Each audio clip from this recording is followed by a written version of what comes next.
Did you get a cup of coffee?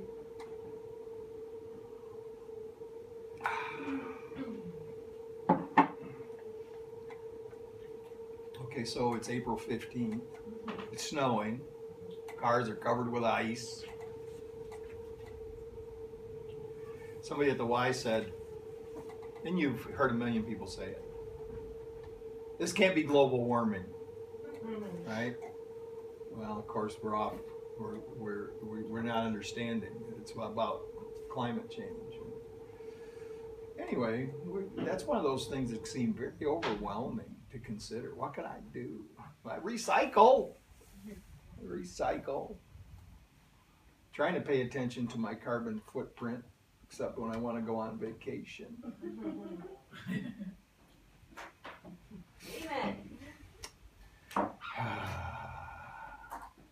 Well, there are some things that we can do. Carry a message. You know, I was thinking about how sometimes we address a problem directly. I go right to it, right? And this is, there's something you said for this, especially with this idea of climate change. We need to, we actually need to, if we're not familiar, we should get familiar with the science, so that, you know, we actually see that it's not really a topic that's up for debate. We really look at it. And then, not to fight with people about it, but not to just stand for baloney either, right? To at least say something that lets them know you're not going to go along to get along with that kind of a view. But I was thinking that the maybe an indirect approach is going to be more effective, and this is what the Course says, that first we heal the inside, and then that will have an effect on the outside. And so in considering this, I mean, this is just one symptom. This climate change is just one symptom of, can I say it again, self-centeredness. Just one of the symptoms of self-centeredness. The agenda of greed. Let's get, you know, what we can. And even before we knew it was a problem, I mean, even before we knew it was a big problem, we still knew it was a problem. I mean, if you just look at the conditions in London when the Industrial Revolution started, people were dropping over in the streets. So, I mean, even then, you know, we knew it was a problem, but there was this greed, this let's make as much and get as much as we can right now, and of course, not worrying about whether or not it was at the expense of others. And I'm not just talking about this in a moralistic kind of a way, because I really don't care about that too much. I am talking about it in the way of when we feel like we're alone, and that we have to get ours before somebody else gets it, then this is a kind of behavior that results. And more importantly, we still suffer. Even if we're successful and get all the stuff. I mean, you can look at the evidence. I was just thinking about this, that even the wealthiest people, I look and see which ones seem to me, and this, I'm just looking for on the surface, I'm just looking from the outside, right? I don't know for sure what's going on the inside. But the people, the wealthy people that seem to be the most well-adjusted and happiest and I don't know, could I say civil, are those that are concerned with being helpful. Now I know there's something that happened in the Industrial Revolution where a lot of robber barons got very rich very fast, and then after they were very rich, they started to regret all the things that they had done to get very rich, and they started giving money away, and started doing things to try to kind of even the scales to make up for it. And so maybe that's what's actually going on. But it does seem to me that people who seem that those folks who are, well, I watched the interview with Tim Cook on MSNBC, and he seems to be a very, I don't know, maybe it's public persona, but he seems to be a very centered man. and actually concerned with the common welfare. I'm sure if I look closely at their policies, I would see there's some greediness going on there too, but we all got something. Anyway, so I was thinking about this for this topic today, is this idea of attraction, and it arises out of the principles in the 11th tradition, which talks about maintaining personal anonymity at the level of press, radio, and films. This idea of personal anonymity, meaning don't single ourselves out, don't put ourselves in the spotlight. Not so much, I mean, as far as the fellowship goes, not so much so that you don't embarrass the fellowship somewhere down the line, and then they say, well, that doesn't work, but more to the point that when we single ourselves out and get the spotlight on us, we put ourselves in danger, because we're back in the self-centeredness. We're back in we've now become different, and maybe hoping for glamour, but maybe not getting it right. But anyway, but the idea behind this 11 tradition is that we present, well, for the fellowship, you present the fellowship as it is, without making any outlandish promises whatsoever. You just give it to people straight. This is what we do. This is how it works. And this is our experience as to what happens when people get involved. And that so it is with us here in One Spirit, and so it is with us in our personal life. We present ourselves as we are, without putting anything on top of it, without the need to act like something that we're not. That we just give it to them straight. And the message is that then that's attractive. The result is that that's attractive. When we're genuine, when we're true, that's attractive. We just be ourselves, and I know when we're kids, especially in adolescence, it seems so necessary to try to act like there's like this total fear of being exposed. If people knew what I really thought or what I really felt, I can't let them know that. That's really, you so worried about acceptance and popularity. But I think for me, I didn't never grow out of that till I got clean, and it took some time after that. Sometimes I wonder still. Oh, so to be genuine and true, this is about intimacy. This is about this idea of, and I know it's a corny thing, and if anybody who was in a treatment center, some counselor probably said it. Intimacy. To be open, to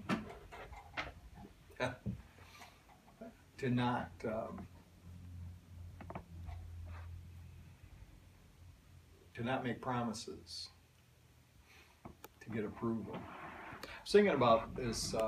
I wrote a number of new pieces concerning this to finish the relationship book. Is okay. First draft is finished. All right, all the way through.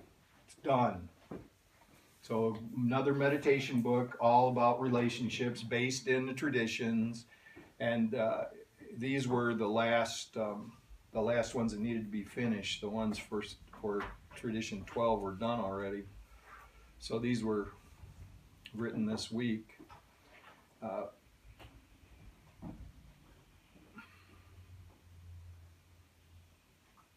So intimacy. I don't know if I was ever really confused. I don't know that I ever thought that intimacy equaled sex. I think I knew sex could be intimate. But I know that's what a lot of people think. But the idea of intimacy is really to be transparent, to show ourselves to others as we are. So emotional intimacy, to be able to share openly with people, even if there's a chance that we could get hurt, I mean, that's the deal, right? We're taking a risk. We're taking this risk. We're putting ourselves out there. And this is really, I think, where some difficulty comes in. If we've done it in the past and it's gone badly, if we've been hurt, it's difficult. But we need to just take another chance and do it again. I was thinking, there's I know some of you have heard me talk about this before, but the elevator thing. When you go in the elevator, just watch people. They want to be very careful not to be touching each other. Nobody even wants to look at each other in the elevator, right? It's like, so next time you go in the elevator, turn face the back wall and see what happens. People get very nervous. They wonder what the hell's going on here. Everyone's facing front, not looking at each other. You turn around and go the other way. Or better yet, this would be much better, is if when people got into the elevator, you looked at them and said hello. Hello. How you doing? Don't even have to say anything, right? So I was told that if it's a young, hip person, that the way you acknowledge is like this. If it's an older person, you go, okay?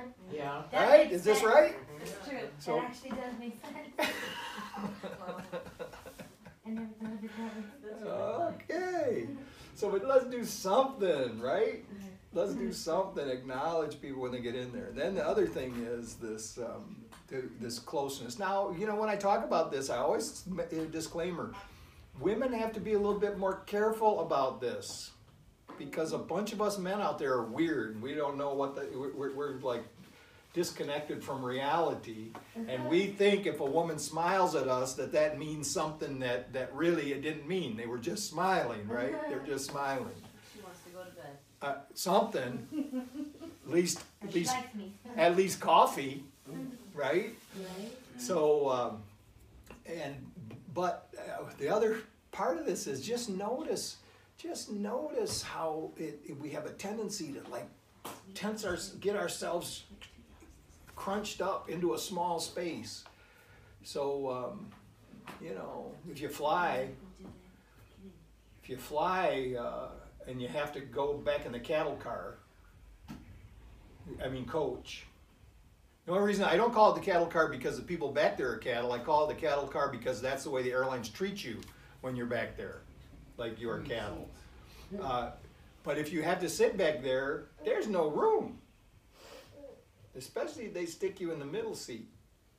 Especially if they stick you in the middle seat and the people on either side of you are spilling out of their seats. Right? Which is not that uncommon in the United States of America. So, you're going to touch people. So I tell them right off the bat. I say, you know what? We're going to touch. It's okay. Some of them think that. Touching other people. Sometimes people think that's weird when I say that, but most of them laugh and they're like, okay, now everybody can relax. Now we can relax. Icebreaker. Yeah. So now I don't know. Sometimes I've had people fall asleep and all of a sudden their head's on my shoulder. I'm okay with it, but when they wake up, they're very embarrassed. So so just try it, in a place where you feel like it's kind of safe, where you don't have to worry too much. Just allow yourself to be touched. Just take a beat, somebody can brush up against you, and there's no big, you don't have to like jump back. The ability to touch and be touched. This is something that many people that I've talked to over the years, that because of abusive childhoods or unfortunate things that occurred, very difficult to get over. And I just think that it's worth the effort. It's worth the effort.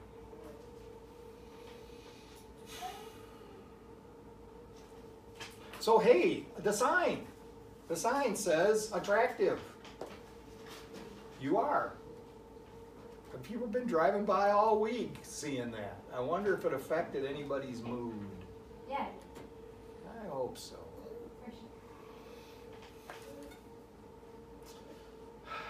So that's the quite when every time I do that, when I always say, so I always put the affirmation, right? I am this or that, and so I am attractive?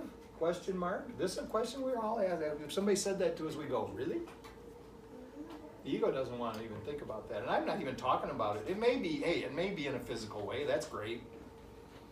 That's going to pass, by the way, over time. But this this being attractive, drawing people to us through the extension of love, without a word being said. Just being ourselves, and as ourselves we shine, right? Knowing who we are, not having, oh, well, by the way, who you are, a child of God, start with that. Start with that. Now, here's a, let me go here, I might get off track.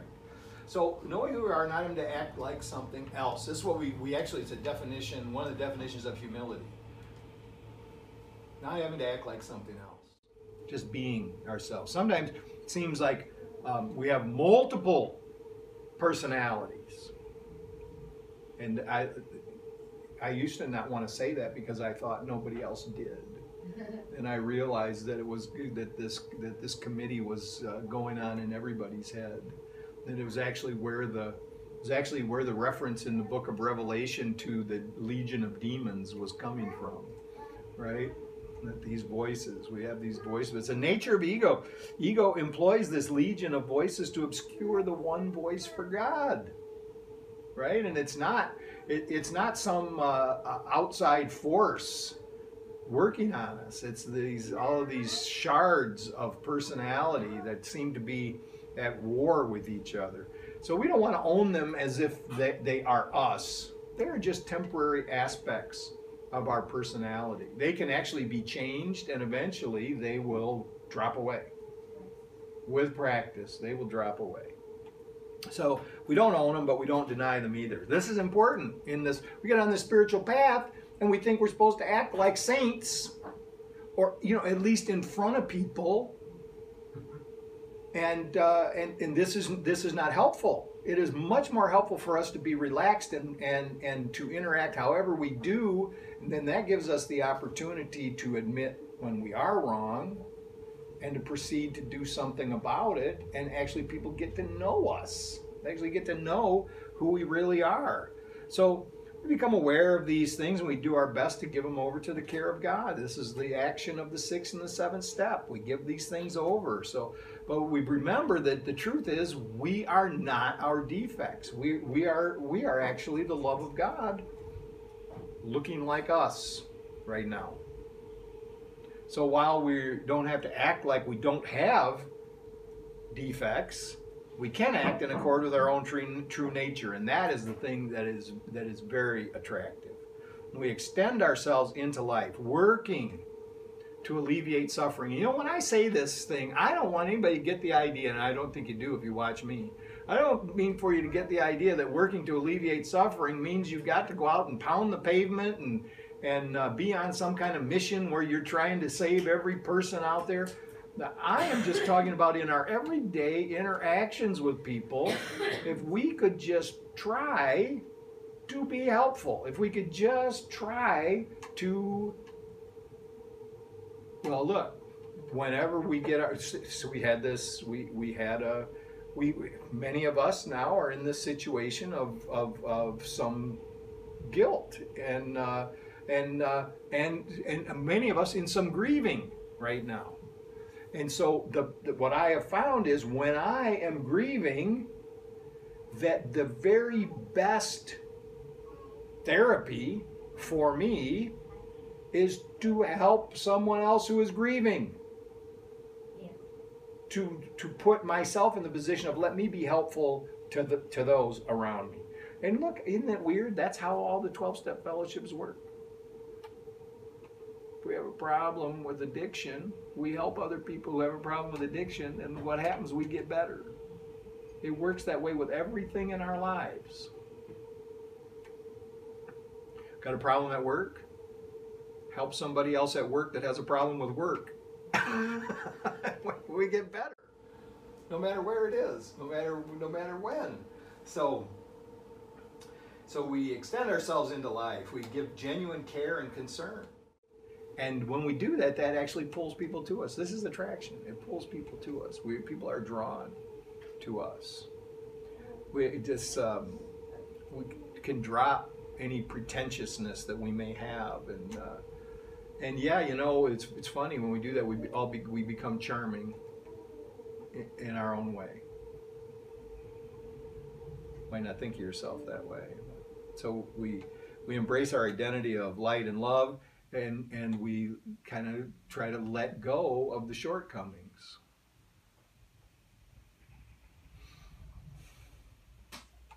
So the other thing I wanted to talk about was something happens. It happens everywhere, I think. I know it happens in recovery fellowship. And this is this admiration of others turns into putting people up on pedestals, and this just is no. It's just, I want to think about being respectful. I want to remember, however, that we are all of equal value. So intrinsically, like at our core, we're the same. This idea that says that we're pure and loving spirit, that at our core, this is who we are. And and we remember that in the world, we are temporarily, we have these varied and diverse attributes and personality components and all of these things. And so we find as we go through life, and depending on where we're at and what we're interested in at the moment, that we will see people who we admire. We admire them for the gifts and the abilities that they exhibit. Sometimes we admire them for those gifts because we aspire to those gifts. We would like to be able to do what they're doing. Other times we've decided for sure we can't do what they're doing, but we still think it's kind of cool. Well, this is great. This is great to have that admiration and to give that respect. But we can't allow the esteem, we can't allow that esteem to cloud our knowledge that we're actually all equal. One of the problems is that when we do this, when we separate others and say how great they are and how good they are, as soon as they do something wrong, man, it's devastating. As soon as they do something we think is wrong, it's a deal. All of a sudden, it's this big thing. So putting other people on a pedestal is not good for them, and it's not good for us, and also for us to wish to be venerated. Like we have this desire that we want to be recognized as something over and above. This is no good for us. It's not only as a lot of us are recovering people, but it's not good for us just as people. Because that's the type of thing that will never, it really can't be satisfied. We think with one accomplishment after another, we think, oh, this is great in the moment of the accomplishment, but then after a little while, not so good. Got this guy at the Y that is a master at playing racquetball. And he's got a lot of physical problems. But it is amazing, almost miraculous what he does. And nobody, I mean, even though now, because he's 70 years old, and there are and he's had a kind of a rough life with injuries. But even now at this age, even the young players, on a good day, he'll still win. The best players. But here's the thing. He can't stop talking about his former accomplishments. And he can't stop mentioning how he can beat anybody here. And the fact that, now listen, everything he's saying is truthful. Right? He's not lying about it. But I just think about that and I think, man, I feel bad for him because obviously something's not right. Something's not right about in him because he thinks that he's got to keep reminding people of this. So this is what I think happens to us. I think when we get caught up in looking for accolades, that we always want them, and we want people to reinforce these things because somewhere inside us we think we don't quite measure up in some way.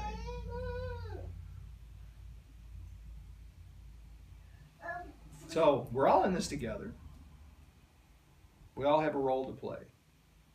Remember what Course in Miracles points out in regards to this. And this is the real anonymity that we're all involved in here. Faceless, nameless, the same as. That your place in God, cannot be filled by anyone else. So you're not an interchangeable part. You know, at work, somebody else can take your place. It's probably not a good idea to think they can't. In God, no one can take your place.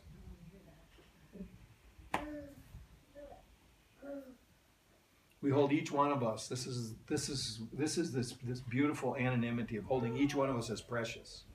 We not place one above another. Because we know that generally a low opinion of oneself shows itself as a need to appear higher than others. So we're going to go forth with this idea of being attractive today. We're going to go forward and think, I'm going to respect myself by showing respect to all. And that's attractive.